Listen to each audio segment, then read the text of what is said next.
Vy jste tady vyjel do té louže a pohodil jste mě. Se omlouvám, to není pravda úplně. Já jsem vás totiž to viděl z auta. Tak jsem vytáhl kameru, jelikož dělám tady na Barrandově. Já se vám nejdřív představím, já jsem Martin, těší mě. Ahoj, Gabriela. Gabriela. A chtěl bych se vás právě jenom zeptat, totiž to, já dělám u reklamy. A my teďka, jako kdyby, bude to znít divně, ale natáčíme tam jako kdyby nějaký reklamy pro francouzský kosmetický značky a vypadla nám modelka jedna. Aha.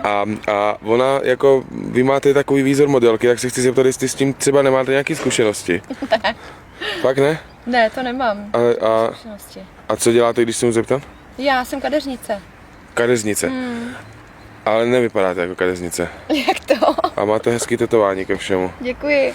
A třeba nějaké zkušenosti s focením nebo s modelingem, nebo třeba jako malá, nechtěla jste být modelkou? Tak jako asi každá malá holčička by chtěla být modelkou, ne? Jako chtěla jsem být, když jsme si hráli s holkama, tak jo. Proč ne, že jo? Zkusit se má všechno. No to ano. Takže jste pro takový ten typ, co jako ráda výzvu. Jo. Mám ráda výzvy. A pak potom, když jste vyrostla, teda nikdy jste nic nefotila, netočila? Tak jako nebyla asi úplně příležitost, si myslím, že jsem se dostala hned jako k těm nechtíkům, k těm vláskům a tomu jsem se začala věnovat. Ptal jsem se proto, že aby jsme vás jako, nebo abych vás tam mohl protlačit nebo ukázat vás vůbec tomu režisérovi, protože je náhoda, že jsem vás potkal, tak bych potřeboval vidět nějakou vaši, jako kdyby, fotku. Chápete mě?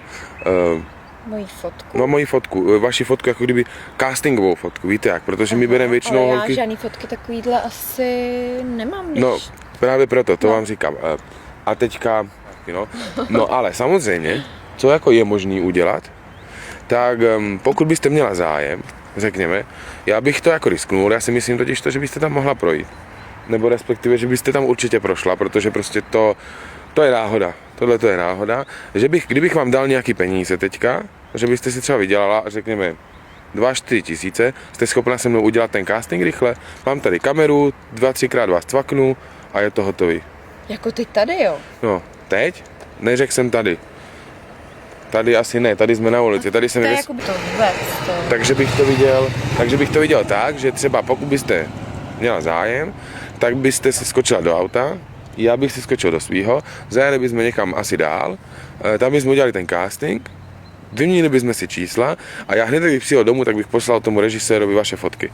A abyste mi věřila, tak se podívejte, tak bych vám dal tohle. Za ty fotky, jo? Teda Za 3 fotečky vás. Já bych povedal, že vás jako tam budou chtít. To jako... Myslíte, jo? Ano. No, tak to mám radost. Můžu ještě otázku navíc a pak vám dám čísla, pojedeme. Máte kluka, slečno? Nemám. Nebo manžela třeba? Nemám. Nemáte? A jak bych to řekl, jste stydlivá? Jak na co? Jak na co?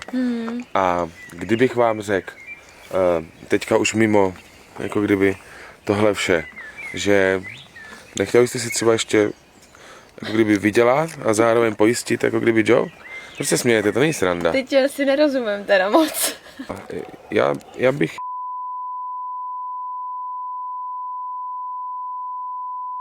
Řekněme 10 tisíc a řekněme, že bychom tady se trošku spolu pohráli. Nebo respektive vy se mnou. 10 tisíc, jo. Aha, počkejte, musím po kapsách vyhrabat. Tak, jo, počkejte raz, to. Jo, 10 tisíc bych našel, no. Počkejte, podívejte se. No já nevím teda vůbec. Klidně si to spočítejte, já vám nelžu. No tak já vám asi věřím, jako, ale... Co myslíte? Taky jo, teda. Souhlasíte s mou nabídkou? Dáte mi na to ruku? Dám. Jo? No. Já vám ty prachy nechám, to už máte dohromady 14 za dnešek. No paráda.